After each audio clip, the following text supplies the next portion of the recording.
Salmo 129, eu gostaria de meditar com os irmãos sobre o tema No Fundo do Poço.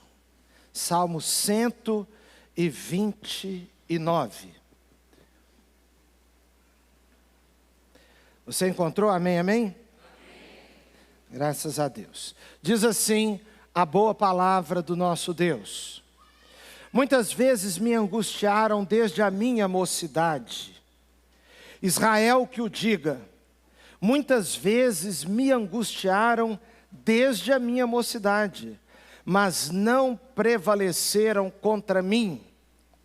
Os lavradores passaram o arado nas minhas costas e abriram longos sulcos. Mas o Senhor é justo, cortou as cordas dos ímpios.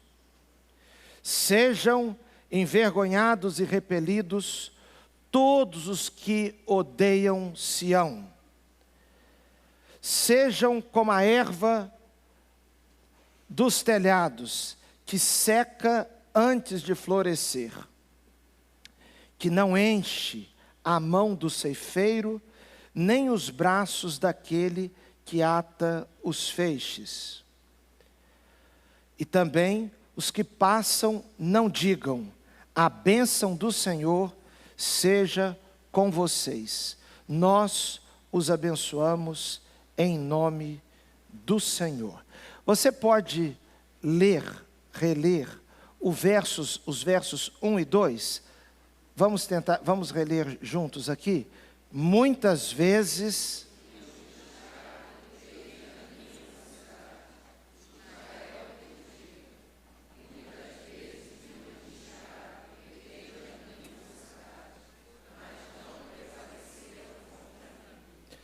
Qual é o tema da nossa mensagem? Não, anunciei errado. O Senhor justo e libertador. Vamos repetir? O Senhor justo e libertador. A pressa é a inimiga da perfeição. Cheguei tão agitadinho aqui, pastor. Agora, segundo o pastor Davi, eu tinha bastante tempo para ficar lá. Vamos orar mais uma vez? Senhor nosso Deus e Pai, nós queremos agradecer pela bênção desta manhã. Queremos agradecer, Senhor Deus, por Tua presença, por tudo que já vivemos aqui no culto da manhã, às 8h30. Agora a Tua voz, a Tua palavra entre nós, pedimos que o Senhor nos conduza, Senhor Deus, de uma maneira maravilhosa, em nome de Jesus. Amém. Irmãos, nós estamos num salmo de peregrinação, como os irmãos já têm acompanhado. Agora o 129. Um salmo, meus irmãos, e os irmãos sabem que o foco, a ênfase, a centralidade de tudo na Bíblia tem a ver com o agir de Deus na vida humana, libertando. O foco é o agir de Deus, desatando os nós, solucionando, meus irmãos, a maior crise que nós temos, que está ligada ao pecado.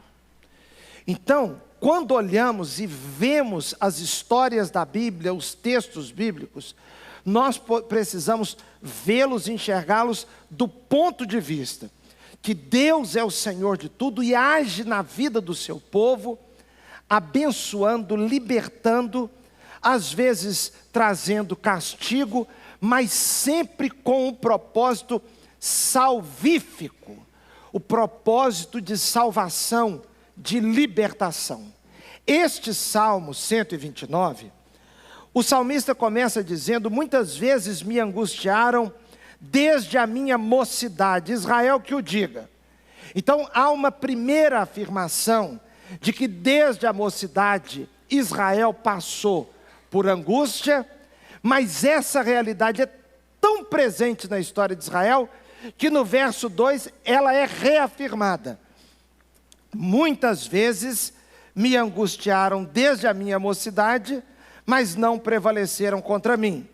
Esse texto faz menção a quê?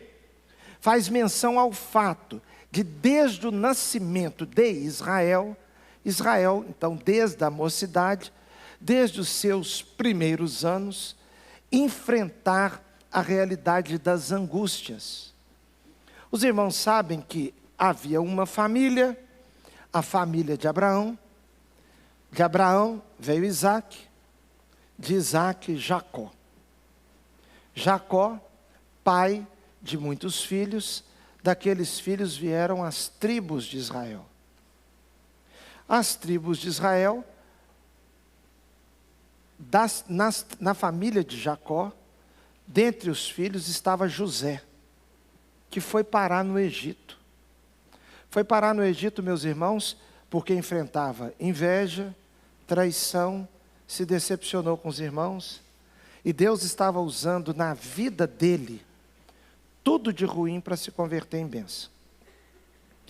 Quando nós estamos passando certas situações na vida, nós temos uma certa dificuldade natural para compreender que Deus está agindo com planos nobres naquilo que nos causa dor, naquilo que nos causa dificuldades, naquilo que é incômodo, perturbador. Mas ainda que não estejamos identificando onde está a bênção, o fato é que Deus age em todas as coisas para o bem daqueles que o amam. Estava acontecendo isso na vida de José. José então foi para o Egito, vendido como escravo, lá se torna, depois de problemas na vida muito sérios, se torna governador do Egito. A família que era composta do pai e dos irmãos, os irmãos que o traíram, foram parar no Egito e foram encontrar em José o abrigo e a solução para a fome, porque Deus estava usando a fome para tirar aquela família de onde estava e levá-la para o Egito. No Egito, aquela família deixou de ser uma família e se tornou um povo. Esse povo se desenvolveu com tanta força, porque você sabe que a adversidade, ela cria uma fibra.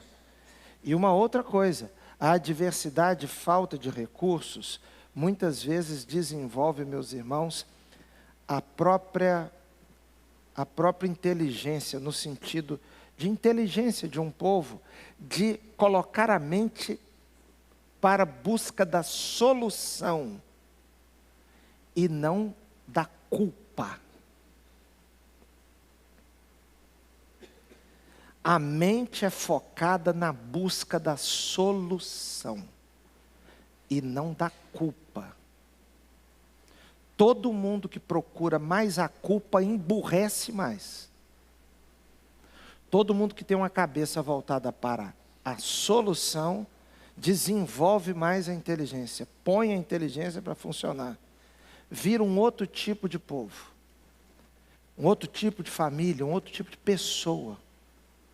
Esse povo, naquelas circunstâncias, todas adversas, a família virou povo, foi escravizado e viveu no Egito sob pesada mão de Faraó. Então, desde a minha mocidade me angustiaram, desde a mocidade, desde o nascimento do povo no Egito, está debaixo de pressão. Depois de cerca de 400 anos, portanto, gerações se passaram, esse povo entra não para algo tranquilo, mas para algo muito duro, que é o deserto.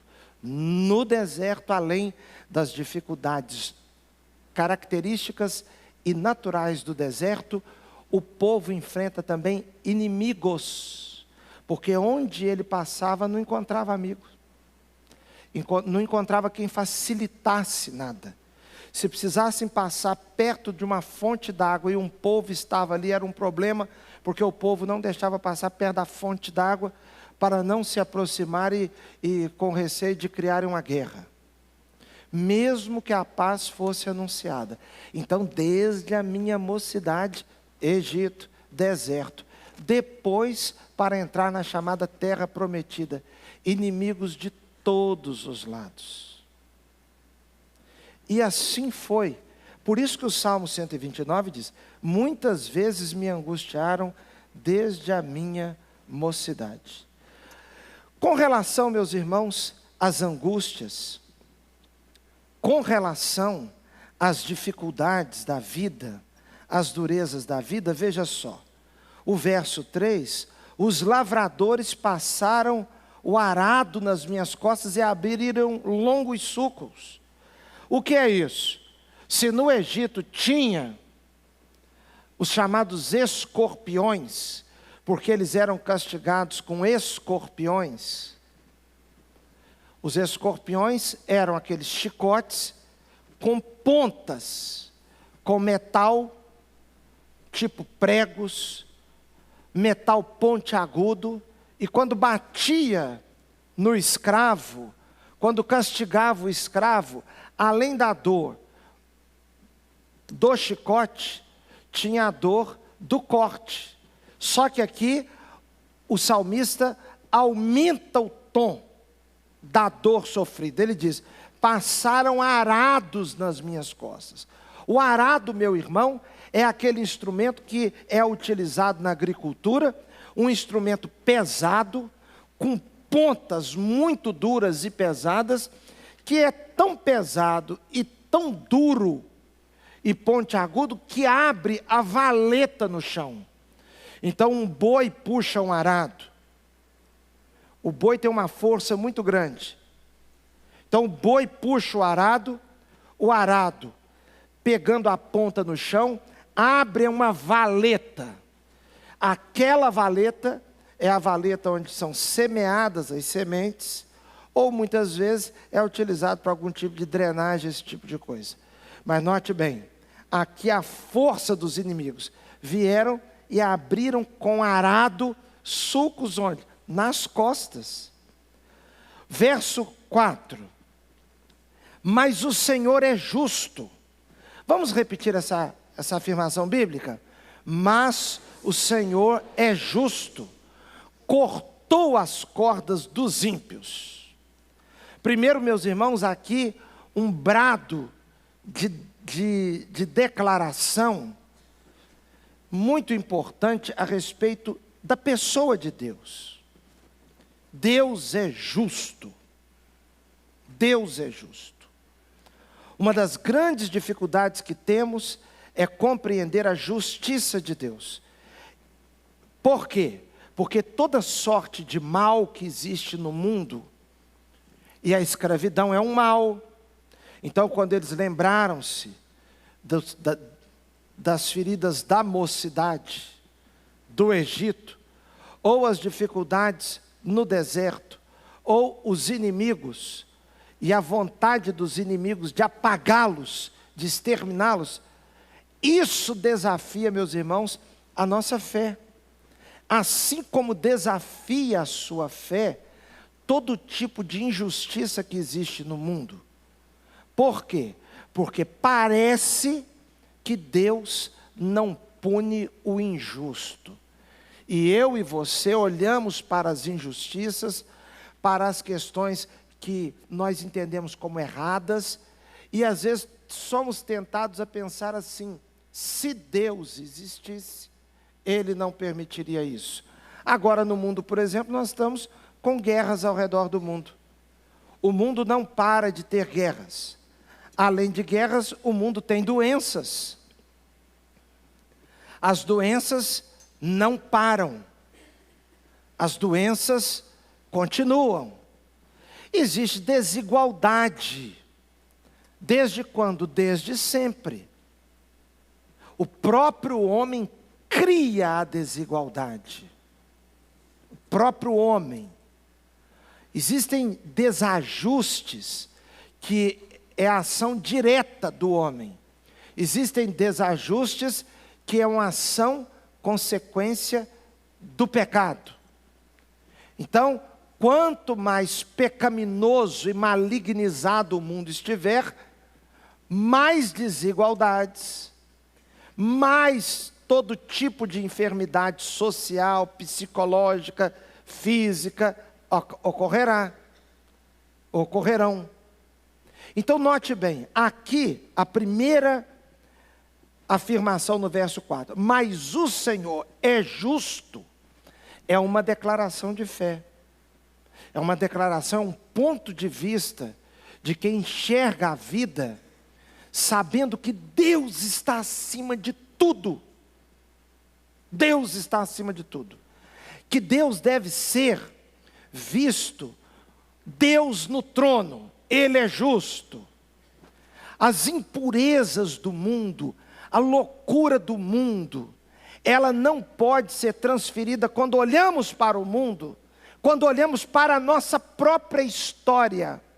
Preste atenção, quando olhamos para a nossa própria história, e na nossa própria história, nós encontramos dores do passado, doenças, feridas, por causa das ações de outras pessoas. Quando nós olhamos para a nossa própria história, e aquilo na sua própria história, que você entende como algo assim, que foi injusto, que não foi bom para você, você precisa dizer, Deus, o Senhor é justo.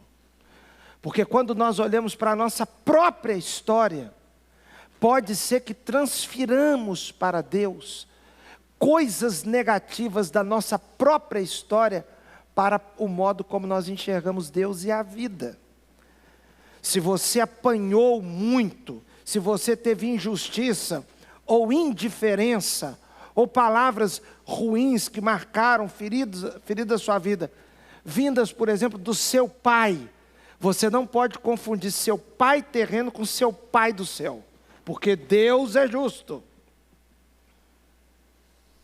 Se você foi judiado, judiada, você não pode transferir aquilo que uma pessoa fez para a pessoa de Deus. E os irmãos sabem muito bem que é uma coisa até de difícil compreensão que nós vivemos.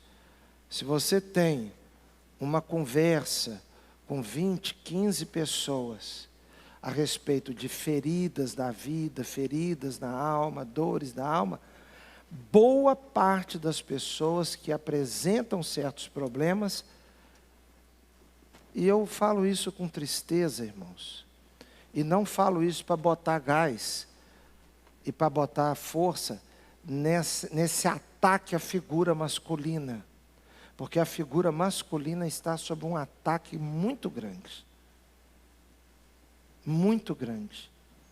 mas boa parte de quem você conversa, que apresenta certos desajustes, ao voltar na infância, a pessoa revela alguma dificuldade e ferida com o pai. E uma dificuldade que muitas pessoas têm é de encarar Deus como pai, porque confunde, mistura a figura e a história com seu pai da terra, com o pai do céu. Aqui, meus irmãos, não existe confusão. O salmista olha para o texto, para a história do povo, e você sabe que aqui é a história coletiva, mas também individual. Muitas dores, angústias desde a minha mocidade. Alguns de nós aqui nunca teve vida fácil. Nunca teve, desde a mocidade, certas angústias.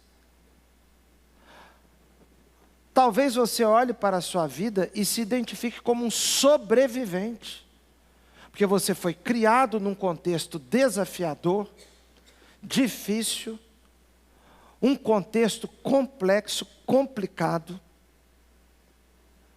com maus exemplos, mas você sobreviveu, você está aqui.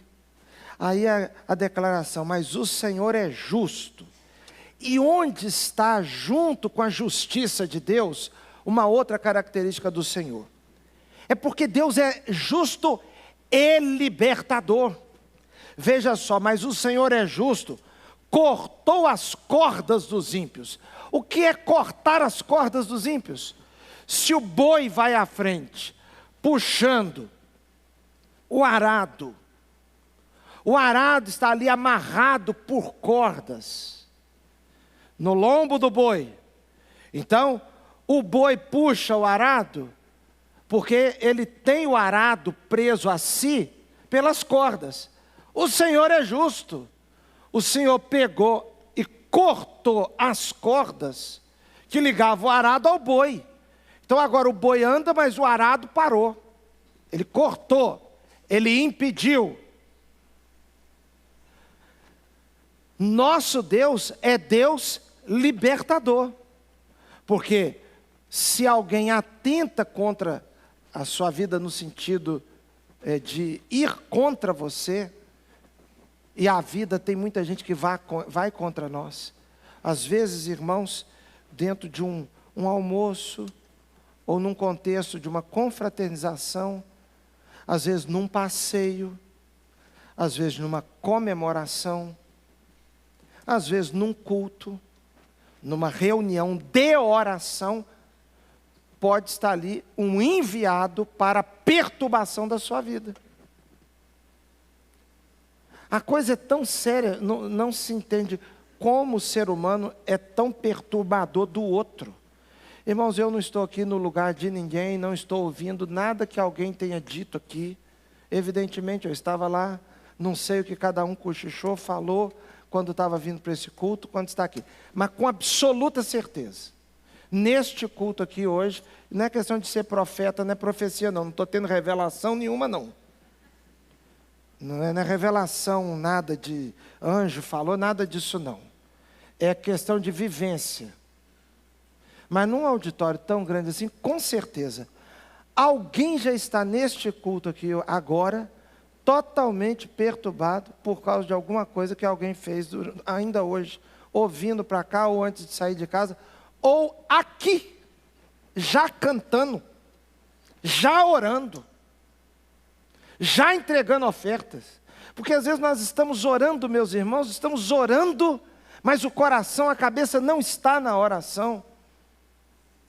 Uma vez uma pessoa me perguntou: pastor, como é que se explica uma pessoa chamar a outra para ir na igreja, a outra aceitar, para durante o convite, aceito para ir na igreja, a pessoa que convidou não faz outra coisa senão perturbar o convidado? Aí eu respondi: porque o demônio também vai no culto. O diabo também visita o culto. O diabo vai no culto.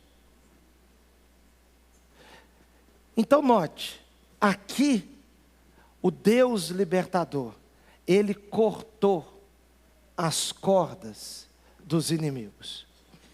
Irmãos, quando nós olhamos no Novo Testamento, o poder, a força, o ministério libertador de Jesus. Jesus liberta do passado ruim. Jesus liberta das garras de Satanás. E Jesus liberta-nos de nós mesmos, das prisões que nós criamos. Então quando o texto diz: mas o Senhor é justo, cortou as cordas dos ímpios. Agora, meus irmãos, a oração continua aqui do verso 5 para frente, como uma oração, ou uma expressão de desejo.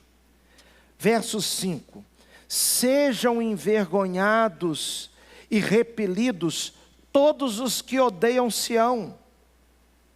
Sejam envergonhados e repelidos. Às vezes nós olhamos para o Antigo Testamento e temos certa dificuldade com certas orações, declarações, atitudes.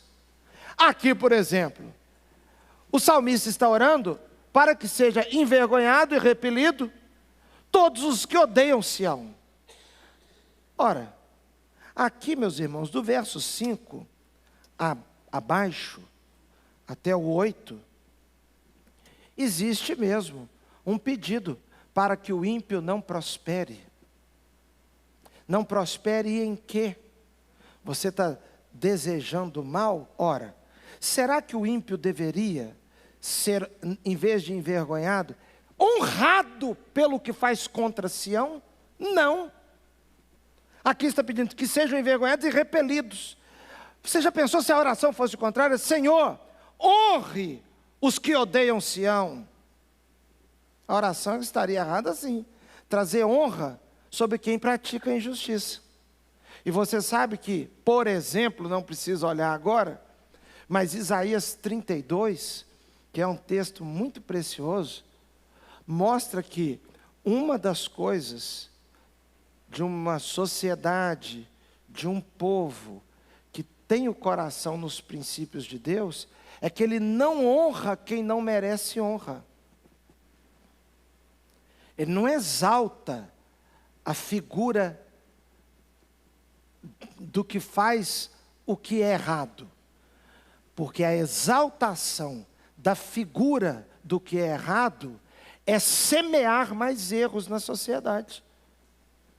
Quando a rua nossa aqui chama Rua Pastor João Falcão Sobrinho, então nós entendemos que é uma figura inspiradora para a sociedade. A sociedade está botando o nome numa rua de uma pessoa que fez bem à sociedade. E foi uma pessoa de vida imitável. Agora, se a gente constrói um busto, uma estátua, põe nome numa avenida, numa estrada, numa ponte, num viaduto, se você honra quem não merece honra, você está transmitindo para a sociedade a ideia de que o bonito é ser feio. O bonito é fazer errado. Então, fica uma sociedade com seus conceitos distorcidos, de ponta cabeça. Quando se ora aqui assim, sejam envergonhados e repelidos, que o Senhor nos defenda, todos os que odeiam Sião. Por Sião nós devemos orar pela paz de Sião, pela paz de Jerusalém. Verso 6. Sejam como ervas dos telhados, que secam antes de florescer. Isso mesmo. A nossa oração é que a impiedade no mundo, o ministério da iniquidade no mundo, ele não prospere, ele não floresça. Ele seja como o capim no telhado, a erva no telhado. Porque naquele tempo, meus irmãos, as vigas eram postas e haviam juncos, barros misturados aos juncos. E ali naquele barro, que servia mais ou menos assim como um concreto para nós, eu estou explicando muito a grosso modo, aquilo vinha às vezes com raminhos ou sementes de capim, e quando colocava aquele barro no telhado, para ajudar a unir as estruturas, para trazer mais frescor ali, aquilo nascia ali então, um brotozinho de capim, ou alguma coisa, uma planta fraca, que quando exposta ao sol, às intempéries, ela morria também. Então a oração aqui é, que sejam envergonhados e repelidos, e que sejam como as ervas do telhado, que não prospere. Então ele está orando aqui por proteção, pela proteção de Deus, por livramento. Verso 7, que não enche a mão do ceifeiro. As outras plantas, o ceifeiro vai ceifar, enche a mão, mas que essa iniquidade feita, essa injustiça, essa violência, não encha a mão do ceifeiro, que não seja abundante. Está aqui, meus irmãos, uma oração que nós precisamos fazer pela nossa cidade do Rio de Janeiro. Nós precisamos pedir a Deus que a violência, que a iniquidade não encha a mão do ceifeiro. Que quem semeia a iniquidade não tenha lucro grande. Está entendendo? Que não seja lucrativo assim. Que a iniquidade não dê tanto fruto, que quem semeou a iniquidade, quem é injusto, quem ama a violência, não se sinta tão abastecido assim. Por quê? Porque se é o ato de afronta, de desrespeito com Deus, que enche de frutos a vida da pessoa, então alguma coisa está errada.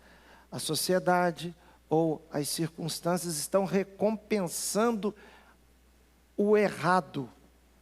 Que não sejam como ervas dos telhados, mas que seja como ervas do telhado, que não seja como a mão cheia dos ceifeiros, nem os braços daquele que ata os feixes, muitos frutos ali.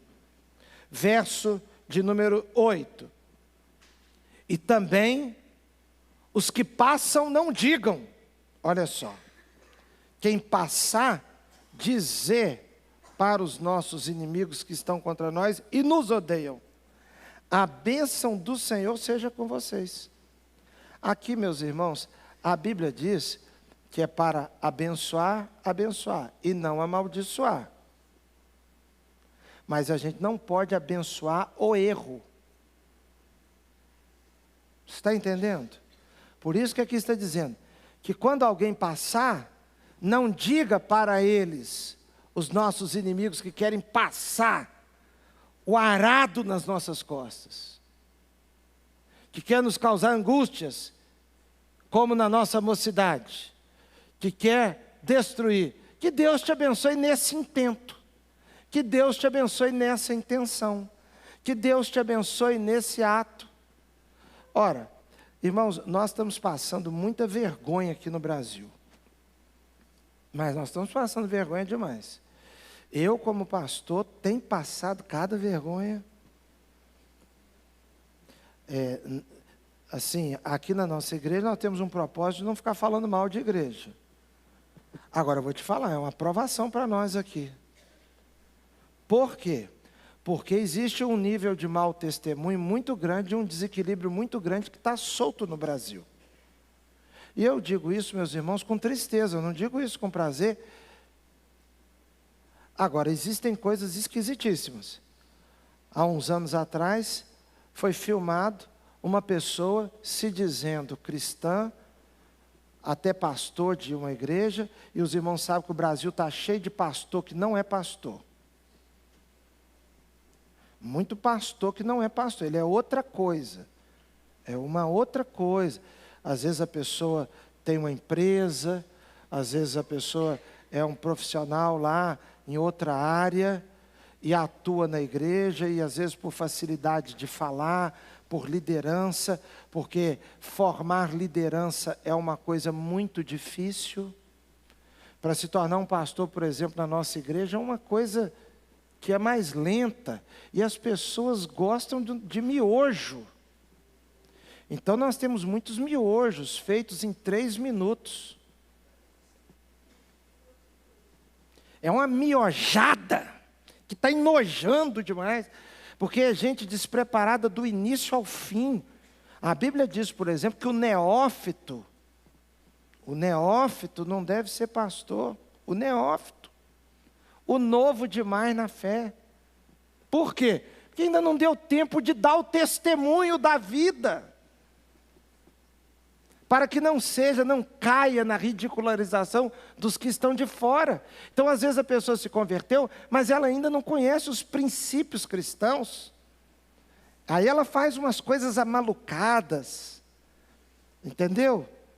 E aí, se é mais conhecido, se é mais famoso, piora mais, porque a influência, a visibilidade é muito grande, mas o despreparo do tamanho da visibilidade, então fica difícil. Muito difícil. E uma vez, numa situação dessa, foi filmado um que se dizia pastor, que eu não acredito que era pastor, e não era mesmo, pastor de verdade assim, pastor de verdade mesmo assim. Ah, não, de verdade não era não. E agora nós temos uma outra categoria, os da internet. É só pastor lá na internet. Os calça apertada. Está entendendo o que eu estou falando? Aqueles negócios que é feito para a internet. Olha, meus irmãos, eu acho que tem que dar valor assim a uns arroz com feijão assim. De verdade. Você está entendendo o que eu estou falando? Não estou desmerecendo, não. Eu estou merecendo. Sem cabelo arrepiado, sem cueca apertada. Gente normal. Aí uns pastores que vestem, parece que não é pastor que não tem cara de pastor. Eu não tenho nada contra os marombados também, não. Pode ser marombado. Não pode é pensar só na maromba.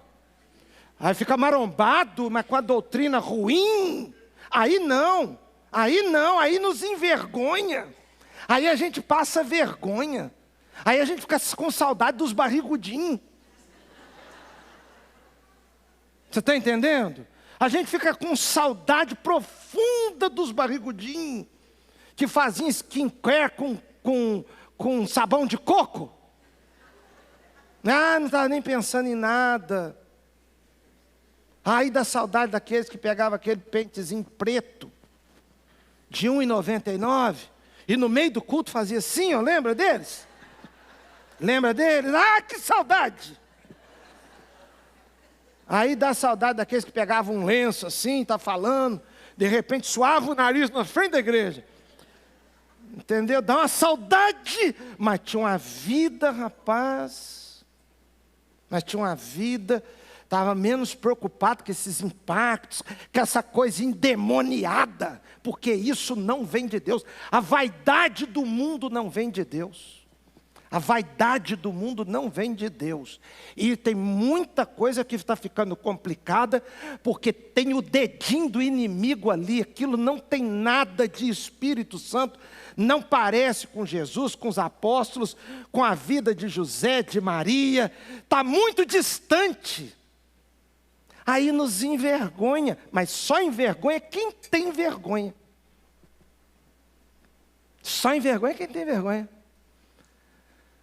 Aí um sem vergonha desse um dia, foi pegar uma propina e filmaram. E depois de ganhar a propina, orou agradecendo a Deus pela propina. É isso aqui que a Bíblia está dizendo, olha.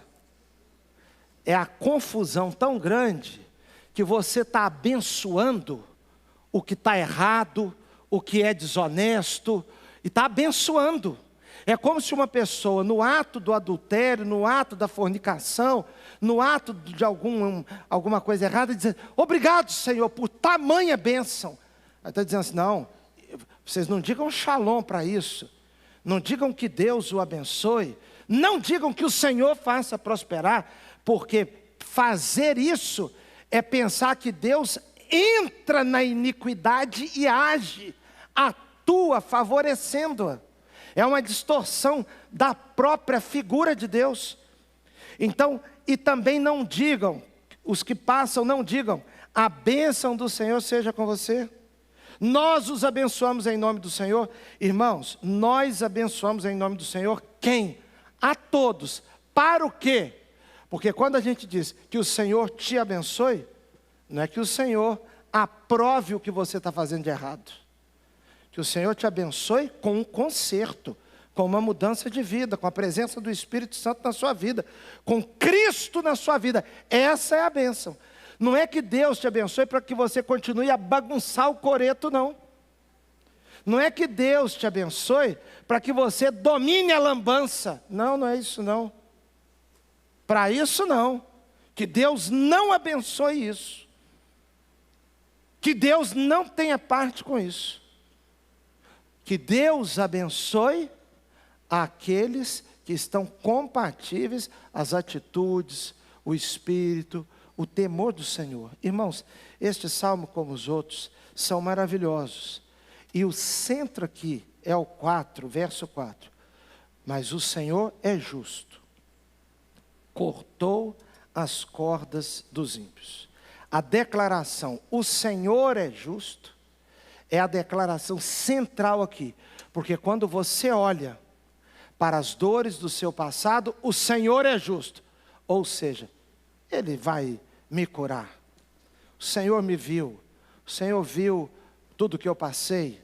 O Senhor vê o que o outro fez também. O Senhor viu também, Ele é justo. Ele viu os erros que eu também cometi.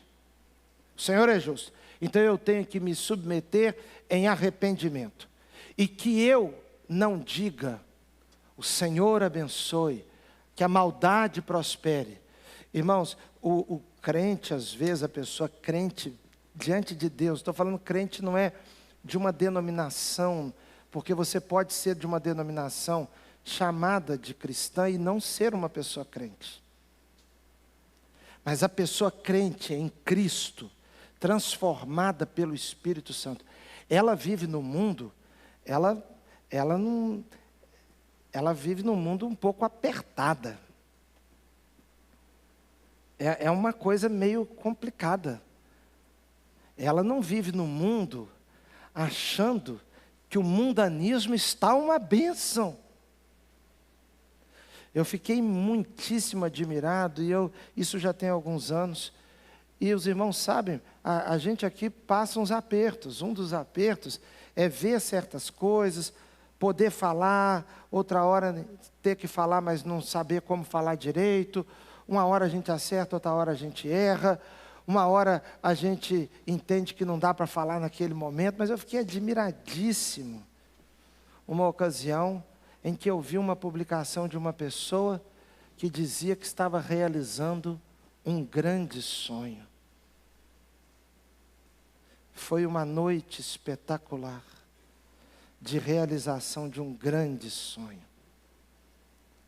E a pessoa, no meio de um lugar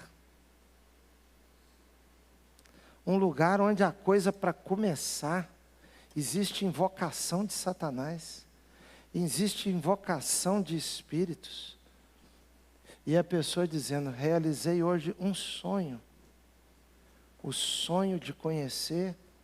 Aí estava lá no meio daquela situação, que, meus irmãos, eu não acredito, sinceramente, que uma pessoa, assim, temente a Deus, olhe para uma coisa daquela e diga: oh, que bênção! Não tem como. Não tem como. Tem coisas que a sua natureza transformada, sua natureza de pessoa transformada, você olha e você não tem prazer naquilo. Porque o seu prazer está nas coisas que têm compatibilidade com a lei do Senhor. Eu quero encerrar aqui até aproveitando para dizer uma coisa importante, assim, que eu acho que você deve avaliar no seu íntimo. Se você tem tido muita dificuldade de ficar em culto, você deve orar sobre isso. Irmãos, hoje em dia tudo é atribuído a TDAH, a déficit de atenção. Deixa eu explicar uma coisa aqui. Distração sempre existiu na vida. E de fato nós reconhecemos, porque todos nós sabemos, que existem situações diagnosticadas, que estão diagnosticadas corretamente, etc, etc. Mas, irmãos, boa parte de nós nunca conseguiu prestar atenção em muita coisa mesmo. Você tem que ter cuidado para, às vezes, a falta de sossego num culto, que você acha que é questão de atenção, às vezes pode ser, tá bom? Pode ser uma questão espiritual. Porque um crente, uma pessoa transformada, quando começa os louvores, irmãos, vamos tirar aqui questões assim, de uma hora o som está baixo, outra hora o som está alto, uma hora está de um jeito que te distrai, porque pode acontecer, de às vezes está muito barulho, aí você fica um pouco incomodado, não é? Às vezes o que está barulho para você não está para o outro. Então pode acontecer também de você não gostar de certo ritmo. Eu, por exemplo, não gosto de rock. Eu não gosto de rock. Rock para mim é demais, é muita informação. O barulho muito grande me desconcentra, me atrapalha assim, entendeu? Eu não consigo curtir aquilo. Para mim me sacode demais. Me sacode, para mim é muito. Eu gosto de dormir com barulho de chuva. Entendeu? Então, o cântico para mim, o louvor, ele pode estar animado. Ele pode estar animado. Mas ele, para mim, tá bom? No meu caso aqui, se ele passar muito de um ponto, aí ele me atrapalha. Porque aí eu começo, aí assim, para mim não dá muito certo. Agora, tirando essas coisas de gosto, um prefere mais de um jeito, outro prefere de outro. Estou falando culto no geral. Um crente, quando começa os louvores, a invocação do nome de Deus, exaltação da pessoa de Cristo, as orações, as declarações de fé que a gente faz num louvor, num hino, porque no hino nós cantamos a nossa fé, a nossa esperança, aquilo enche o coração do crente, porque culto descansa crente, culto abençoa o crente, culto lava a alma do crente. Uma palavra como ouvimos do pastor Irlande agora no culto às 8h30, o pastor está aqui agora, estava no culto às 8h30, uma palavra daquela edifica a vida da gente. O que você viu ali de estrelismo? Não, você vê ali um conteúdo com uma vida que está comprovando, está entendendo? A vida acompanhando a palavra, a vida testificando o que está acontecendo. Aquilo é edificante para os crentes se alegram. Os crentes se alegram na consagração. O crente, quando entrega uma oferta como um crente, eu não estou falando como uma outra coisa, um crente com coração, com cabeça, com raciocínio, com sentimento de crente, quando ele entrega uma oferta, aquilo edifica a vida dele, ele se sente edificado, ele se sente abençoado pelo ato que praticou. Se você se sente em ambiente de culto muito incomodado, você deve orar a Deus sobre isso, porque você pode estar enfrentando uma batalha espiritual.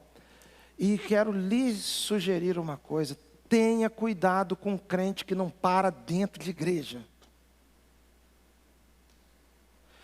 Irmãos, eu tive uma pessoa muito próxima, um pastor muito próximo, que uma vez eu fui perguntar a ele sobre um membro da igreja dele, ele disse assim: sou pastor há 27 anos da igreja.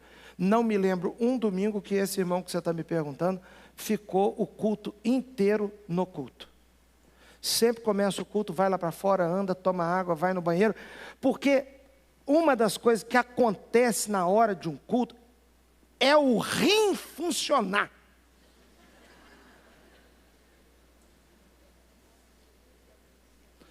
O sistema urinário ele entra no modo turbo. Outra coisa, a necessidade de beber água, gente que não bebe água, mas a sede bate durante o culto. Irmãos, alguém me aconselhou a não ficar bebendo água aqui na frente.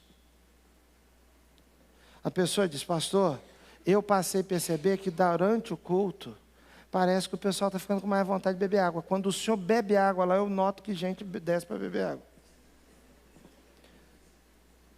Muito bem, no nosso caso aqui tem uma situação complexa aqui, porque aqui a gente fica perto da direção do ar aqui. Se o irmão me cumprimentar, a minha mão está geladinha. Os irmãos às vezes espantam comigo. Teve um irmão que falou: pastor, eu acho que o senhor morreu e esqueceu de cair. Toda vez que eu vou cumprimentar o senhor fica gelado, o senhor fica muito nervoso quando está pregando. Eu falei: não é questão de nervoso, porque vem direto aqui. Isso resseca a garganta e tal, a gente fica tomando água aqui, mas preste atenção, você não toma água a hora nenhuma, vai para um culto, uma tomação de água. Às vezes, irmãos, é incompatibilidade do que está no seu íntimo com o que está acontecendo. É muito comum pessoas falarem comigo: pastor, eu fico falando aqui que eu passo da hora pregando e etc. Muitas vezes os irmãos falam: pastor, eu nem notei, o culto voou. E eu encontro tanta gente que o culto mal começou. A pessoa olha para o relógio e olha para o pastor, olha para o relógio e olha para o pastor, olha para o relógio e olha para o pastor. Irmãos, às vezes a gente tem vontade de dizer: sai dele que esse corpo não te pertence. Você está vendo que existe alguma coisa ali, trazendo aquele faniquito, a falta de sentar, de acalmar, de escutar Deus e deixar Deus falar o seu coração.